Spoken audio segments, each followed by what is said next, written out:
Tô aqui de novo para falar sobre futuro, mas relaxa, não virei mãe de nada.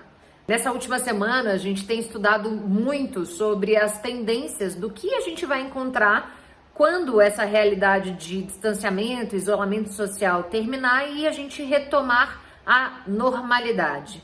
E a gente sabe que essa normalidade vai ser muito diferente e a gente tratou de algumas tendências disso no vídeo passado. Então, se você não viu, corre lá para ver e volta para cá. Porque hoje eu vou falar como a capacidade de articular em rede e fortalecer a sua comunidade pode ser um fator decisivo para a sua adaptação à nova realidade e, obviamente, de sair na frente mesmo para conseguir ter sucesso e não perder uma onda importante. Porque as mudanças, elas não começaram agora por causa da pandemia, elas só foram aceleradas. E elas vieram para ficar. E passa, sim, por mudança em hábitos de consumo, em reconfiguração de espaços de trabalho, reconfiguração do varejo, mudanças substanciais em logística e educação, mas passa também, e isso acaba impactando absolutamente toda a cadeia, no formato de trabalho e nas relações de trabalho.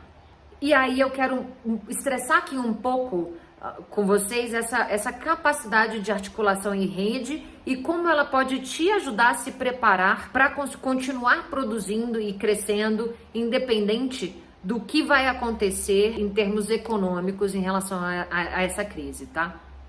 Então, primeiro falando um pouco do conceito de rede. Quando é que começa? Quando você consegue tomar consciência de quais são os seus interesses, quais são os seus valores, o que você quer, para onde você quer ir e principalmente como e com quem você quer chegar. Porque na hora que você identifica isso, você começa a perceber quem são as pessoas que pensam como você, que agem como você e que podem complementar o que você tem de capacidades e habilidades já desenvolvidas. E por que isso é muito melhor e por que isso acaba virando um botão de turbo, assim, sabe, na sua adaptação? Porque, primeiro, duas cabeças pensam melhor do que uma. Então, se você já faz parte de uma rede, por menor que ela seja, mas que você tem ali uma relação de confiança para compartilhar com transparências quais são os seus desafios, o que você está imaginando fazer e por que você está imaginando fazer, com certeza você vai ter aí feedbacks, né, assim, retornos e insights, ou seja, ideias que vão corroborar aí para melhoria do que você já implementou. Segundo, você consegue fazer o compartilhamento de melhores práticas. Então, você não precisa ir na tentativa e erro, sabe? Assim, você consegue aprender um pouco pela experiência do outro. E isso já é um super ganho de tempo e, obviamente, uma redução substancial de risco. O que, nesse momento, é crucial e, às vezes, fator decisivo para sucesso ou não. Só que aí, para fazer isso, você também primeiro precisa também perceber qual que é o seu ambiente e como funciona o seu ambiente de trabalho. E essa dica é válida não só para quem está empreendendo, ou para quem é empresário, quem está tocando um empreendimento próprio, mas também para a galera que hoje colabora dentro de alguma empresa, seja ela pública, privada, pequena ou gigante, tá? Porque quando a gente olha para nosso aspecto de trabalho, a gente pode identificar duas redes.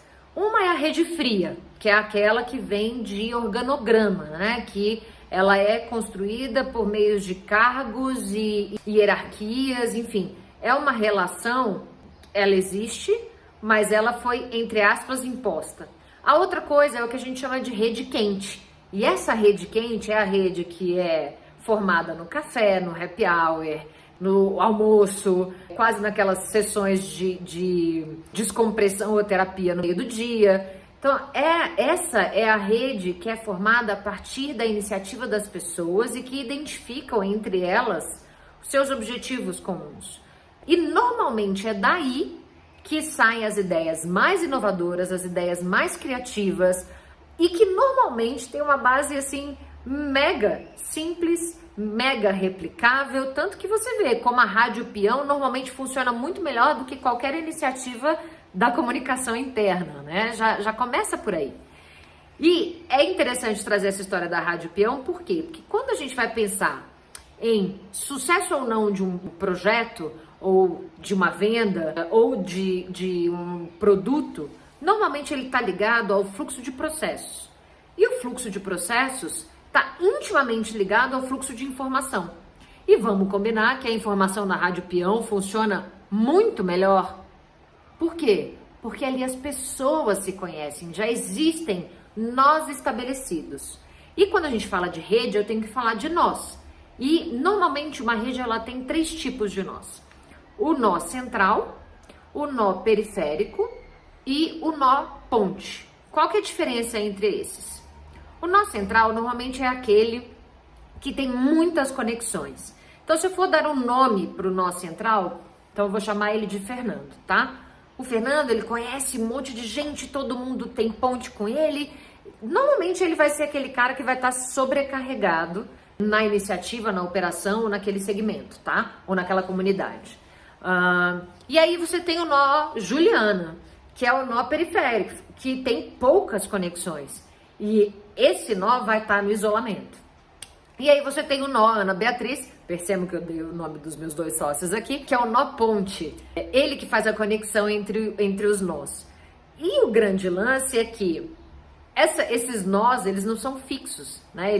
Assim, você pode estar dentro de uma microcomunidade como um nó periférico e dentro de uma outra como um nó central. E o grande lance hoje, como empreendedores, como profissionais autônomos ou como colaboradores de outras empresas, é que a gente tem que perceber esses nós e entender os nossos papéis ali dentro.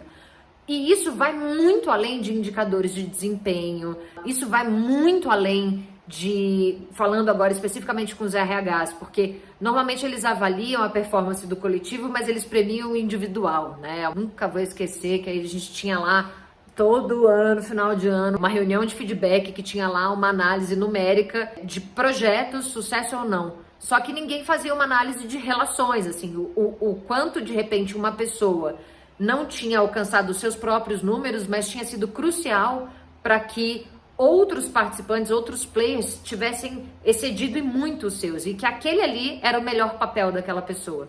Eu acho que isso está mudando, mas ainda não se concretizou porque é uma coisa difícil de fazer, mas existem formas de fazer, como uma análise netnográfica, se eu não me engano, eu acho que esse é o nome.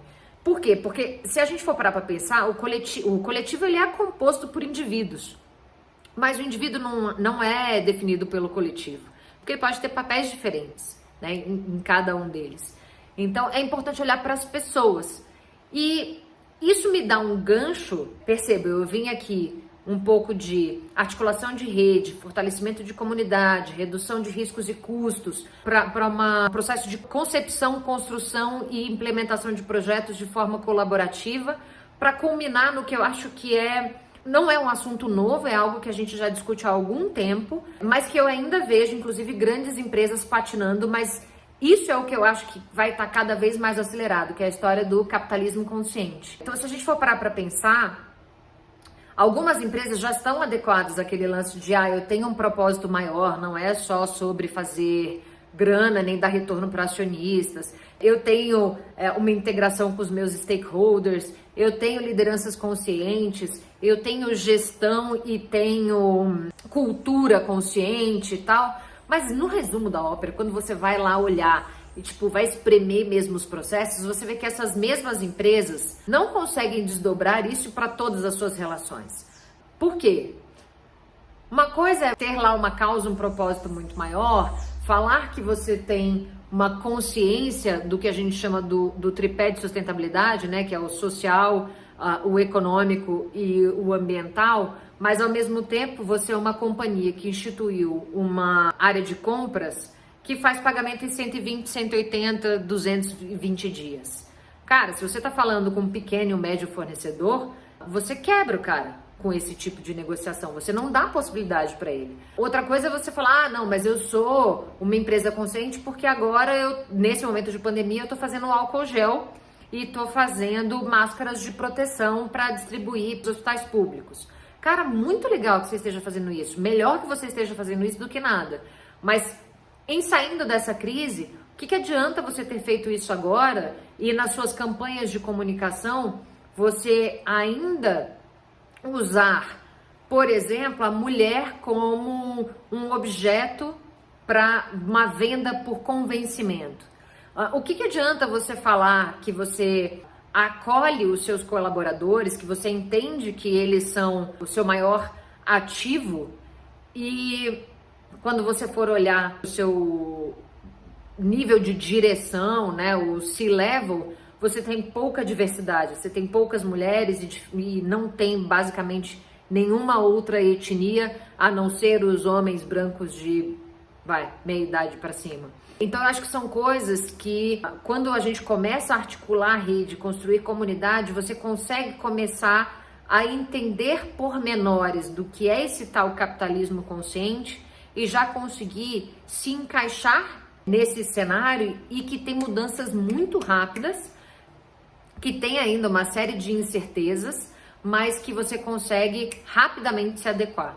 Então, se hoje você me perguntar o que participar de uma rede te traz de benefício, eu acho que é isso. Assim, você ganha velocidade, você ganha a possibilidade de trocar melhores práticas, você diminui seu risco e, obviamente, você diminui seus custos.